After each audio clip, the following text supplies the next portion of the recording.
Greetings and salutations, friends, and welcome to Trial and Punishment. With the end of the war for BADAB, the question of the guilt of all involved parties was still a matter to be decided.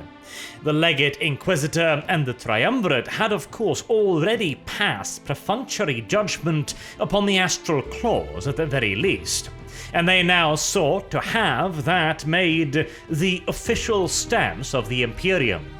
But more pressingly, seeing as the Astral Clause were supposedly wiped out, was the fate of the Mantis warriors, the Lamenters, and the Executioners.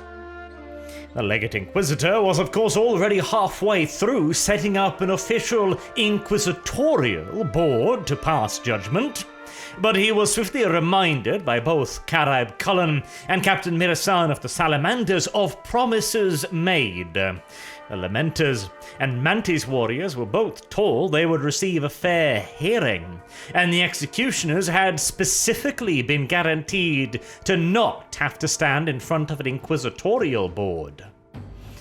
The chapter master of the Red Scorpions had developed a certain distaste for the Inquisitor, and made a vocal case for why they could not possibly try one secessionist chapter one way and the others another. He also referred to the fact that the root cause of the conflict was in great parts a question about the natural limits and the extents of Astartes' independence, and their ability to rule themselves and the sectors granted into their care. Thusly, an Adeptus Astartes Board of Inquiry and Justice was the only option.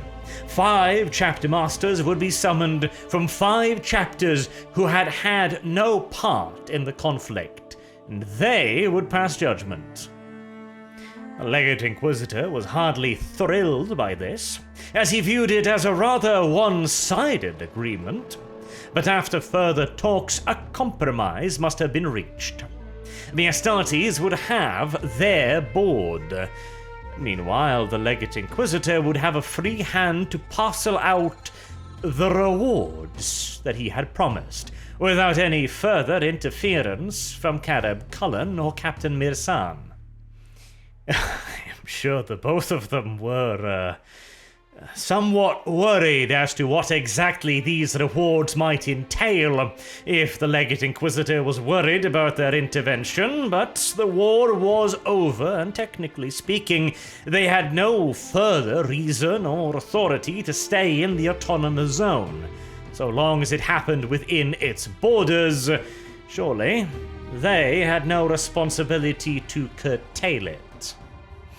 Thusly, a council of Astartes chapter masters, the consistorial court, was formed. 5 leaders from 5 chapters, whose origins are not recorded, perhaps for good reason, were summoned to the autonomous zone to hear testimony, to see evidence, and to pass judgment. Considering this was a conflict that had been ebbing in and out for decades and centuries at this point, one would think it would have been a lengthy proceeding. The evidence alone would have been mountainous. Yet, you'd be surprised how much time you can cut out of a court proceeding by simply not allowing the defendants to speak for themselves. The loyalist chapter masters, of course, were given their opportunities to say their piece. Captain Pelas Mirsan, in particular, made an impassionate defense of the Executioners chapter. Whilst they had certainly committed actions most grave and potentially outright criminal and traitorous, they had done so whilst misled and for the best of reasons. They were an honourable chapter, which, when the crimes of the Astral Clause were revealed to them, immediately turned upon Lufthuron's bastard sons and rescued the Salamanders from certain death and desecration. He also made sure to mention that the executioners had surrendered themselves into his care once their safety had been guaranteed. He also stressed that their high executioner had left behind explicit instructions for the rest of the executioner's chapter that remained on the twin homeworlds of Stygia Aquilon to cooperate in all ways with inquisitorial and imperial authorities, to take no part in the war, and to appoint no new high executioner, to ensure that his actions and crimes were his and his alone, and not those of his chapter.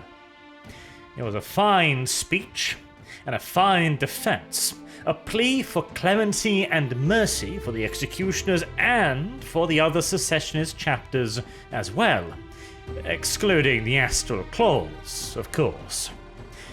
And after Captain Mirsan came Stibor Lazarek. I think you can already venture a fairly accurate stab at what his opinion was going to be, especially now that he seemed mere days away from being interned within a dreadnought. The war had placed a heavy toll on the chapter master of the Firehawks, and he had clearly been heavily injured during the Raptorus Rex Sun adventures. The damage to the vessel had been significant, and clearly it had extended to the crew as well. But despite his condition, he still spoke with a ferocious zeal. His speech was the precise opposite of Pallas Mirsan's in near every way. The secessionist chapters were traitors, they were criminals, they were heretics, the vilest of scum who had initiated the conflict by killing his own brothers, by destroying one of the Firehawk's own ships. Oh, nothing more than a mere routine scouting run, don't you know?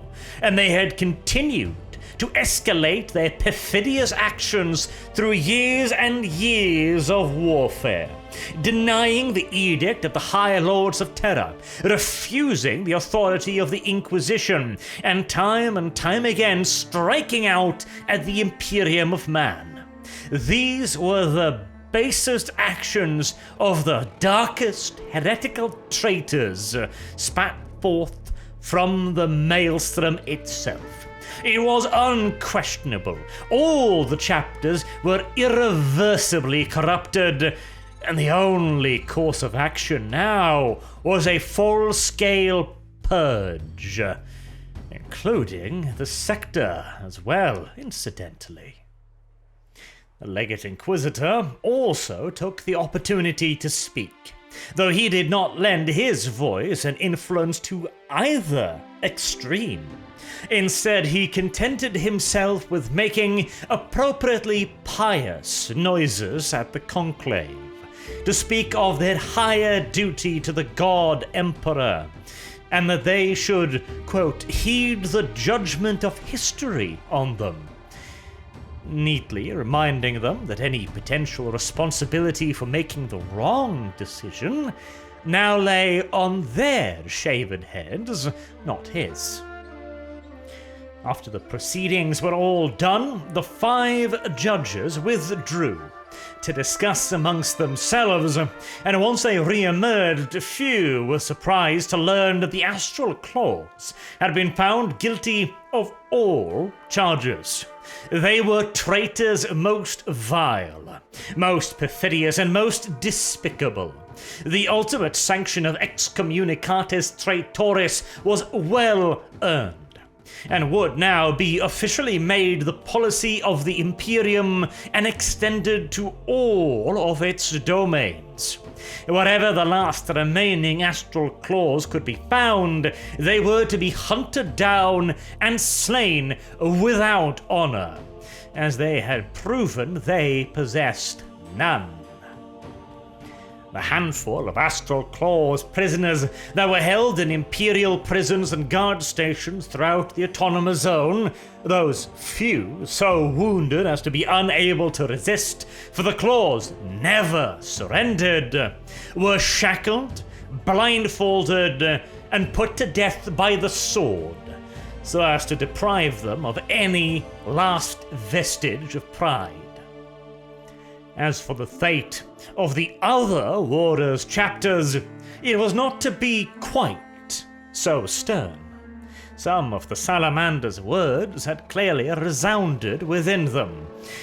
The Lamenters, the Mantis warriors, and the executioners would not be found guilty of heresy, though they would be punished. Ignorance of one's crimes was not in and of itself a defense. All 3 chapters were ordered to undergo a 100-year-long Pentient crusade, where they may not replenish their ranks, they may not train scouts, they may not take neophytes, and none may be elevated to the status of full battle brother.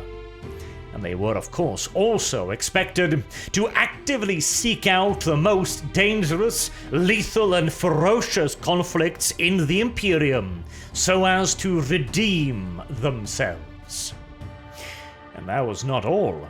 The Mantis warriors would henceforth lose all rights and privileges that they had once possessed in the Endymion cluster. All ownership of any fortresses or materiel left behind would be given over to the Firehawks in perpetuity. The Lamenters did not have a homeworld to be surrendered, but it was required to pay vast reparations in ships and in war gear to the Minotaur's chapter. Now, this part of the punishment was in all due reality little more than an official imperial recognition of all of the loot the Minotaurs had already claimed from the Lamenters. Their ships, their armor, and their weaponry were now all officially theirs. The 3rd and final chapter, the executioners, in gratitude to their actions and their honor, and in no small part due to the words of Paras Merisan, were granted a far greater degree of clemency. As their 2 homeworlds, Stygia and Aquilon, would be handed over in the trust of the Salamanders and the executioners' successor chapters, to be returned to the executioners should they, by the grace of the God Emperor, survive their Pentient crusade. The verdict was, in a way, a merciful one. The chapters had fought an active and knowing war against the Imperium. The usual punishment for such actions is death. Though it should also be pointed out that a Pentient crusade is in and of itself only a few steps removed from an actual death sentence. An Astartes chapter, bereft of much of its heavy war gear, of many of its warships, and the ability to replenish its ranks, and required to seek out the most dangerous fields of war in the Imperium for 100 years, is unlikely to survive. And of course, even if they do, with no worlds to call their own, with no ready populace from which to recruit, the Lamenters and Mantis warriors would have to scour the galaxy for new recruitment worlds. They would live a nomadic lifestyle. Well known, of course, to the Lamenters, but to the Mantis warriors it must have been a particularly stinging blow, as they had been the guardians of the Endymion cluster since practically their very inception. It was their home, and in so many other ways as well, it was more than that. The Mantis warriors were not a particularly social chapter, and the Endymion cluster had afforded them a level of privacy, shall we say, which they would now be entirely deprived of. Yet, they still had their lives. They still had an opportunity to redeem themselves. a chance graciously extended to the populace of the Maelstrom Zone as well. All men, women, and children in the autonomous zone were granted mercy, clemency, and an ability to right their wrongs as slaves in the administratum labor pits, and incidentally as well in the service of the Adeptus Mechanicus of Angstrom. That then was the prize, an entire sector worth of labor. Oh my, quite the coup indeed. Of course, the Administratum would take their cut. The Inquisition had ensured that they would slice off a healthy portion for themselves as well. Nevertheless, the Magosses had received trillions of new, fleshy little component parts for their forges. But let us move on to the subject of rewards now, shall we? Something a little lighter than the enslavement of trillions upon trillions of imperial citizens, eh? The Star Phantoms. Without their contribution, the war may very well not have ended. It was their forces that primarily broke open the Palace of Thorns. It was the Memento Mori that soaked up the energies of BADAB Primaris' weaponry. And leading the vanguard had not come cheap. The Phantoms had been reduced to a third of their strength. Surely their sacrifice was worthy of great reward, yes? And so, via inquisitorial decree, they were granted complete ownership and all rights to the BADAB sector.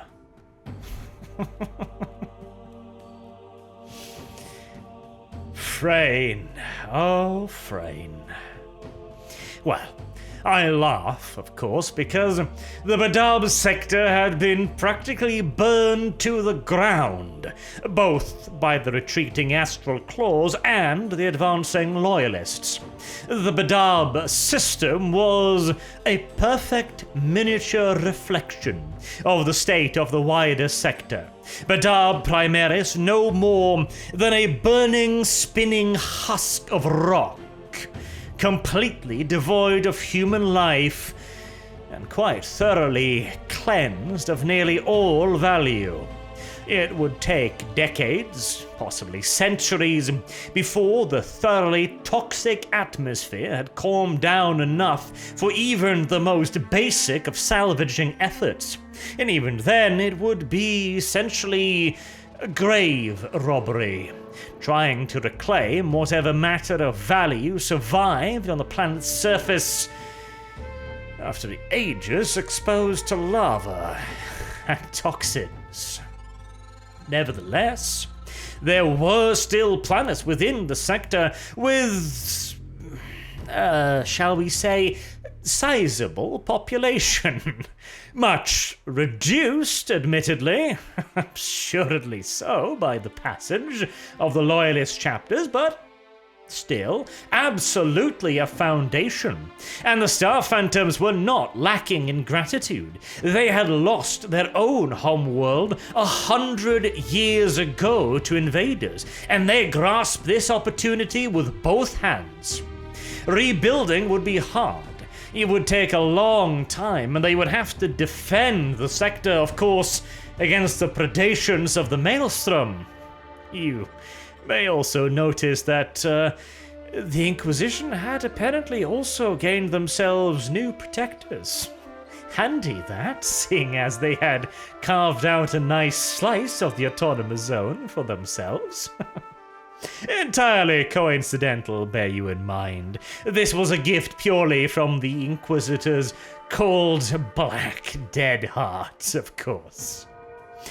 The Star Phantoms further chose to put down their battle barge Memento Mori, barely warp capable, on the surface of the ice moon of Jaga in the Archaea system, which, due to being of absolutely zero interest to anyone, had been virtually untouched. This then would be their new base, the foundations of their fortress monastery, where they would slowly begin to rebuild their numbers and strength, drawing upon the full, quote-unquote, current full potential of the BADAB sector to replenish their armory and their ranks. The Star Phantoms, all in all, had come out of it all right. As all right as one could expect. There were a couple other chapters also that were in need of rewards. The Firehawks and the Carcharodons had both suffered heavy losses throughout the war, and they were granted, again by inquisitorial decree, an opportunity. The Sword of Ordon, one of the last loyalist vessels to leave the system with Carab Cullen aboard it, received a plea for aid, emanating from the Endymion cluster.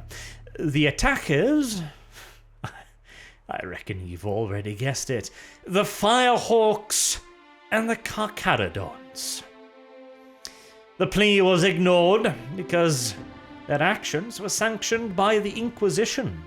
The Carcharodons and Firehawks had agreed to raid the worlds of the Endymion cluster, to force the populace to give up all the chapters wished, and then fight each other in pits to the death, so the chapter may replenish their numbers from the hardy survivors. Oh God. A quick sprinkling of genocide and indoctrination, just to finish it all off. You know, despite Huron having gone off the deep end here and there, I'm starting to see some of his arguments about the Imperium. Finally, upon his return to Holy Terra, being received as a valiant, conquering hero, Inquisitor John Dice Frey, now having given up his legate authority and eyeing a lordship, ordered an edict of obliteration be carried out on all records related to the war for BADAB. A sensible edict, one might say. The vast majority of humanity view the Astartes as their conquering angels, their protectors, almost divine, faultless, flawless angels. They might not respond well to the news that one chapter fell completely and tricked two others to almost follow them into damnation. There were also certain actions taken by a certain Lord rank aspiring Inquisitor that would better serve the Imperium if adequately hidden from the prying eyes of detractors everywhere. Of course, the nature of the war could not be completely hidden. It had, after all, been a dispute 100 years plus in the making, but history, as we all know, is written by the victors. And the Imperium has a long and proud tradition of writing better history. After all, why let a silly old thing like truth get in the way of a much better story, eh? And so there we have it, the end of the war for BADAB. Though I suspect I'm going to have to make one or two last videos at some time in the future pertaining to a certain new chaos chapter of Space Marines that started popping up around the Autonomous Zone and nearby Imperial sectors, wearing red armor this time, dubbing themselves Corsairs, and led by a man that called himself Huron Blackheart. But for now, until next time, I have been Arch. Thank you all very much for watching this series, and I hope to see you all again soon. Until then, have a good day.